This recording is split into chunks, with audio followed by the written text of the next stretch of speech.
Hello, this is Jennifer with Women Loving Jesus, and today we are on Proverbs 15:19. The way of the lazy man is like a hedge of thorns, but the way of the upright is a highway.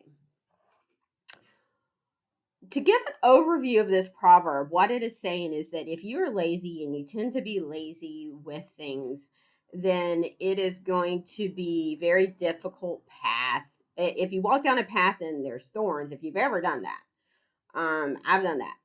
It's slow going, it's a pain, people get upset, you don't like it.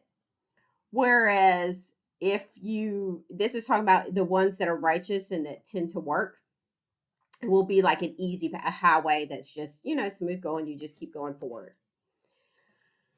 As I was reading this and studying this and looking at the different commentaries and things like that, it was saying obviously that one person was even saying it's not necessarily the work itself. It's not like the lazy man has 10 hours of work and the upright man has 2 hours of work. It's just saying that your work ethic, because the difference here in this proverb is one is saying they want to be lazy and one is saying they want to be upright, which is work. And God tells us that work isn't bad all the time. Now, with anything, we can overwork and become a workaholic, and we are supposed to have a day of rest, but work itself is not bad, whereas laziness does cause problems.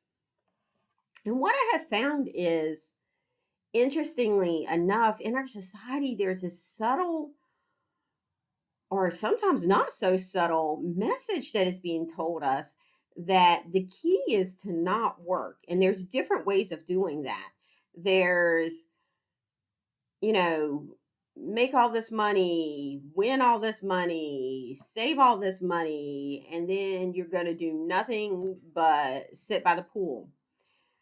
And a couple of things that I have found is whether someone is very, very wealthy and they're in that position, or something happens and they get into that position, or whatever may happen, and they stop working, is mentally, I found, is not good for people to sit around and not work. And God didn't intend for us to do that. And I do know this, that if we stop working and we have to do a little bit of work, then it feels a lot more burdensome versus if we continue to work all the time. I mean, if you've done this and you've taken 3 weeks off and then you go back to work, it feels like, oh wow, I have to work. Or that kind of nature. And sometimes people have taken longer and it turns into this seems more difficult. Whereas if you kept working, and this isn't to say don't take time off, there isn't time to lessen your workload or change your workload. But one of the benefits is that if there is a continuing type of work, then it does seem to be easier for us mentally and sometimes physically.